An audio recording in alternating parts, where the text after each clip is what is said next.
be taking a look at Chapter 18, which is going to, again, continue to investigate electricity.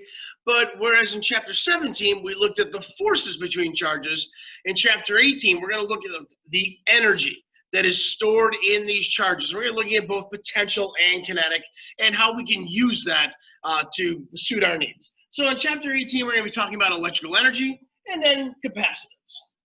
And we're going to start off with a review of mechanical energy. Now, for this, we've already talked about mechanical energy. We've already talked about potential energy. And so what you need to know is electrical energy is actually just a form of mechanical energy. Just like before we talked about, hey, look, we have this object that has potential energy due to gravity here. Or if you stretch a spring, oh, there's potential energy stored in that spring. Or if I throw something, that object has kinetic energy. Turns out that you can think of electrons or charges as being little tiny chunks of matter. And so therefore, they have energy stored in them just the same. But now, instead of it being due to gravity or being due to a spring, this is going to be because of the electric force. Okay? And so if there's no conservation of energy, or so if there's no friction or radiation, we can now change our loco E. Oops, again, let's see. Our loco E to be the summation of the potential energy due to gravity. Actually, let me do it this way.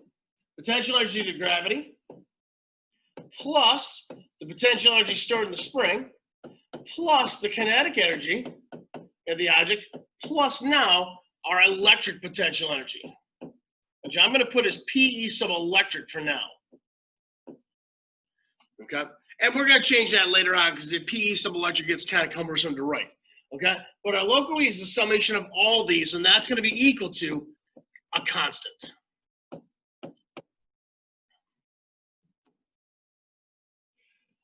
So we're going to start by relating the concept of electric potential energy to gravitational potential energy, because gravitational potential energy we've already studied, and we have a pretty good handle on it. Most of us, we all should have a pretty good handle on. And so I'm going to start by drawing two different diagrams.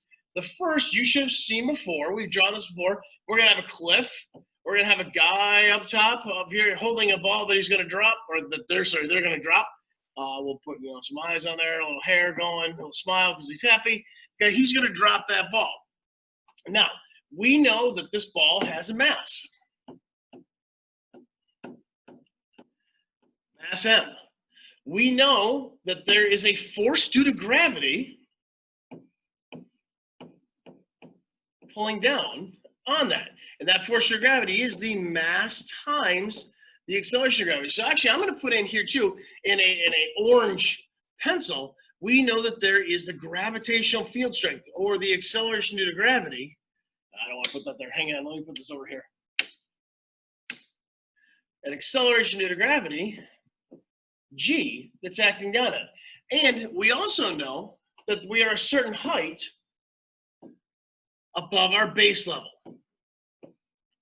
And remember, from potential energy due to gravity, we can find potential energy due to gravity by taking the mass times the acceleration due to gravity, which is just our force due to gravity, times the height above that base level where we define the potential energy to be 0. Well, I'm going to build a new diagram, but now instead of it being gravitational, I'm going to put a positive plate up here. And I'm going to put a negative plate down here. And instead of the ball of mass M, I'm going to put a positive charge, Q.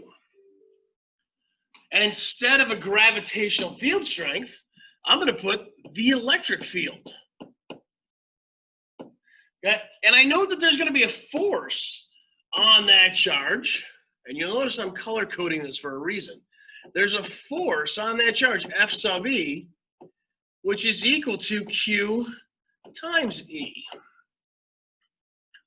And we also know that this thing is going to fall down a certain distance, which I had red, to get down to that negative plate. Because of, pull-up dual opposites attract. We have legs repelling, so it's the positive plate is pushing the positive away. The negative plate's pulling it down. So it's trying to pull it down through. And so we can take and go from this, a potential energy MGH, and build our potential energy electric. The equivalent of mass in electric is equal to Q. The equivalent of G is E. And the equivalent of H is D. And so by just looking at the fact that it is mechanical energy, it is energy that is stored because of its position relative to different things, we can determine our new equation for the potential energy electric. And so I really try hard to get you to see the similarities between the gravitational potential energy and the electric potential energy. Okay, so let's keep going. Okay? Now, this equation is only good when we have a uniform electric field. And now here's the fun part. I may teach you the second part here tomorrow. So I'll put this as tomorrow. And depending on where we are in the class, I may decide to give it to you, I may not.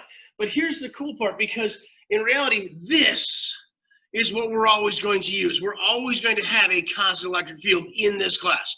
Should you make the jump to go a higher level, then it will change. But for the most part, we're always going to have a constant electric field. So that'll be tomorrow. Okay? And again, if there's 2 more charges, we'll add on to that as well. Now, if you think about it, you go back to our original idea of the fact that, oh, it's gravitational, okay?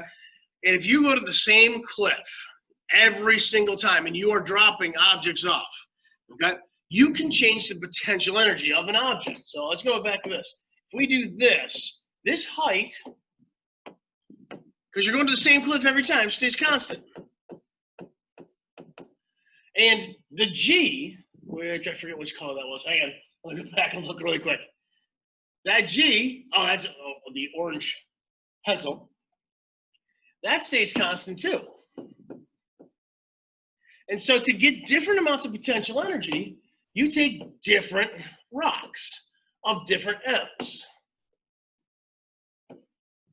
And that allows you to get different levels of PE, because PE is equal to MGH. Well, this part right here, if you go into the same cliff every single time, is going to be constant. Okay? We can do the same thing when we talk about our electric.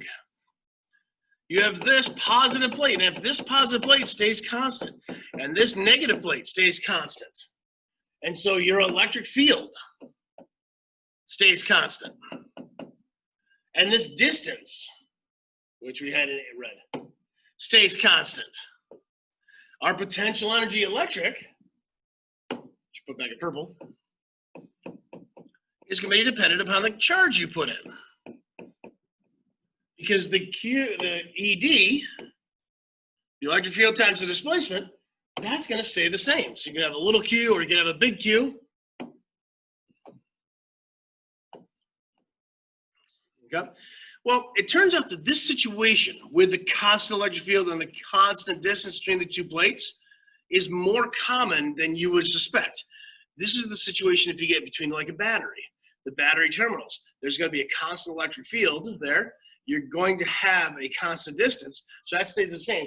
And so we actually define this as being the electric potential. This, and I'm going to circle this in orange rainbow color, this right here. This ED thing, this is defined as being the electric potential.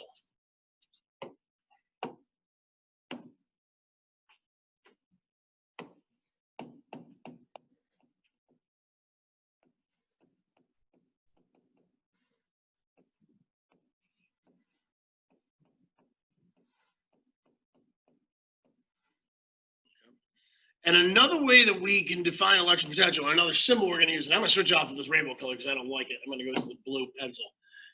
The symbol for this is a V, or voltage. Voltage is also known as the energy per charge. And so if I take a look at this, if I rewrite this equation, and put it in black, and so I get PE divided by Q is equal to that ED. Well, that we're going to define as being our voltage. And so our voltage, or our electric potential, is equal to the potential energy, electric, per unit of charge. Now, it's about, I need to just start researching this up, because if you've been looking for this in your reference table, you haven't found it. The PE electric actually has a different symbol, okay? And the symbol they use in the reference tables is a W over that. So a W, this is our electric potential energy. The reason they use W is because work is energy. So it really doesn't make a difference. It's just for unit convenience. You don't have to write PE sub elect every single time. So realize that our symbol for electric potential energy is going to be W. And you can find that in your reference table. Yep. Now, there's a little tidbit here about potential difference, because, again, we have to define our base level of where we're going to define to be 0. So we're just going to say the differences, the difference you move, that's going to actually be your delta V. That's going to be your voltage. All right. And so this part I've actually already done. I started with this, and I explained it this way rather than the other way. So just know that the voltage, or electric potential, is equal to the energy per charge, but it's also equal to the electric field strength times the distance that it's been moved. Okay? And so this will allow us to find the voltage between 2 points. So when you're talking about a 9-volt battery, 12-volt battery, that's what you're talking about. Okay? And there is one last tidbit that we want to talk about. When we have our parallel plates, this will be where I'll stop. When we have our parallel plates, by definition, the positive plate is always the higher potential, and this is the lower potential.